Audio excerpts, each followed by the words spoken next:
श्री स्वामी समर्थ सर्वांना. अशा घरात चुकूनही आपली मुलगी देऊ नये. असे म्हणतात की मुलगी हे परख्याचं धन असते. मुलगी जन्माला आली की तेव्हापासूनच आई आई आई आणि वडिलांना तिच्या लग्नाची काळजी लागलेली असते. आपल्या लाडक्या परीला एक सुंदर असा राजकुमार मिळावा अशी प्रत्येक आईवडिलांची इच्छा असते. एकदा मुलगी वयात आली की तिच्यासाठी स्थळ पाहायला सुरुवात होते. मग मुलांचे कुटुंब, त्यांचे खानदान, पैसा अडका, स्वभाव असे अनेक पैलू पाहिले जातात व योग्य वर पाहून मुलीचा हात त्या मुलाच्या हातात दिला जातो. परंतु मुलींचा हात इतर कोणाकडे सोपवताना इतकेच म्हणणे योग्य आहे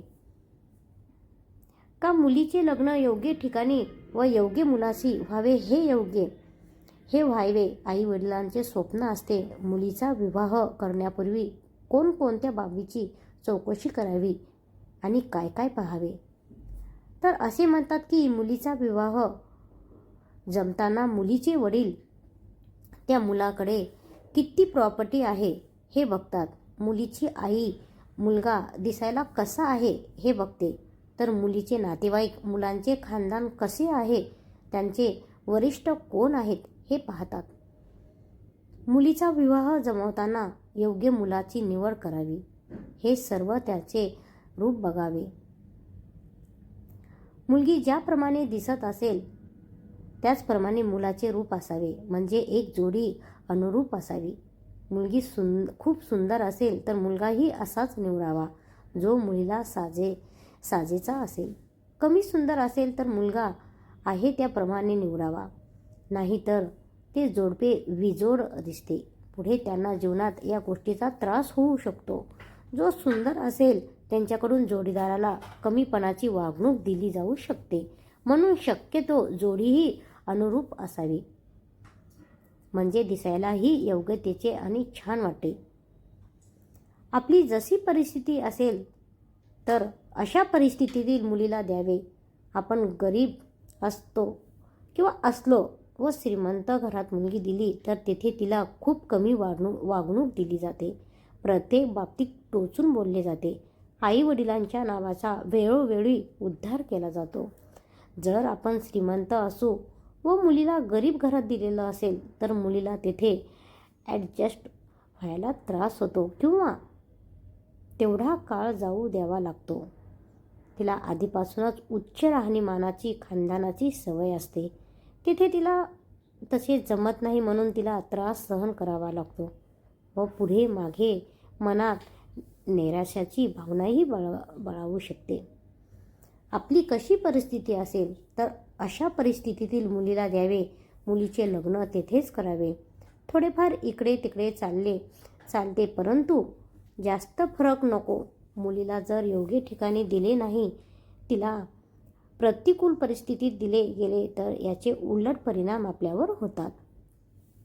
मुलगा जर चांगला असेल, सुसंस्कारित असेल तर त्याची आर्थिक परिस्थिती आपल्यापे आणि कमकुवत असेल तरीही मुलगी तेथे दिली तर चालते. कारण सुसंस्कारित, कार्यमग्न व चांगला मुलगा असेल तर तो आपल्या पत्नीचा योग्य प्रकारे सांभाळ करेल.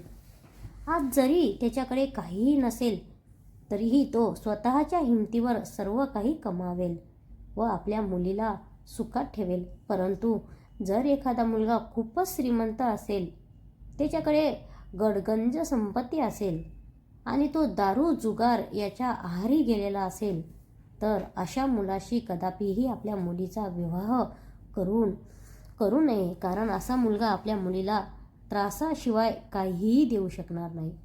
हे प्लीज माझी कळकळीची विनंती आहे, हे लक्षात ठेवा. त्याची संपत्ती ही तो दारू जुगार वाईट कर्म यामध्ये घालून देईल. शेवटी त्याच्या हातात काहीही शिल्लक राहणार नाही. मुलगी सुसंस्कारित मुलाला गरीबा घरचा घरी द्यावी आणि परंतु बिघडलेल्या मुलाला श्रीमंताच्या घरीही देऊ नये. कारण आपल्या मुलीला जे सुख व समाधान गरिबाच्या घरात मिळेल ते सुख व समाधान श्रीमंत बिघडलेला मुलगा कधीही देऊ शकत नाही. जो व्यक्ती किंवा जे व्यक्ती लालची असतात, जे हुंड्याची मागणी करतात, त्यांच्या घरी कधीही मुलगी देऊ नये. आजकाल तर हुंडा मागण्याची एक वेगळीच पद्धत आलेली दिसते. आमच्या मुलाला आम्ही शिकवलेले, त्याला इतक्या मोठ्या नोकरीला लावले, त्याच्या शिक्षणाचा खर्च तर आम्ही घेणारच ना. आम्ही हुंडा मागत नाही, परंतु जो आमचा खर्च झाला आहे तो तर द्यायलाच पाहिजे, निघायला हवा. मग काय ते आपल्या मुलाचा पगार मुलीच्या आई वडिलांना देणार आहेत का?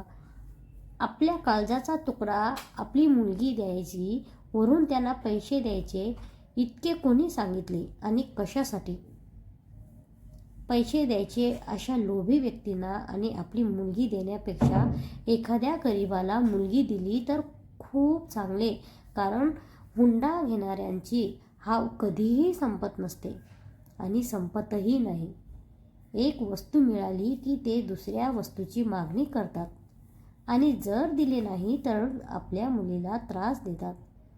त्यापेक्षा अधिक मोकळे बोललेले खूप चांगले. हुंड्याला नकार द्यावा, बिनधास्तपणे सांगावे, असे आमची मुलगी आम्ही त्यांना देणार आहोत, जे 1 रुपयाही हुंडा न घेता आमची मुलगी करून घेतील. मुलामुलींनी लग्नापूर्वी एकमेकांना भेटत बोलून एकमेकांचा स्वभाव जाणून घ्यावा.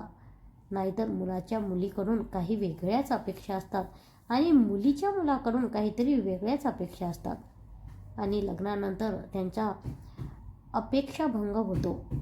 त्यापेक्षा लग्नापूर्वीची एकमेकांना पारखून समजून घेतले तर लग्नानंतर पश्चाताप करत बसावे लागत नाही. अशा प्रकारे जर योग्य वर पाहून आपण आपल्या मुलीला दिले तर मुलगी सुखात नांदेल व आपणही तिच्याकडे पाहून समाधानाने हसू. ही आपल्या मुलीबद्दल माहिती तुम्हाला आवडली असेल तर जास्तीत जास्त शेअर करा, लाईक करा, सबस्क्राईब करायला विसरू नका. श्री स्वामी समर्थ.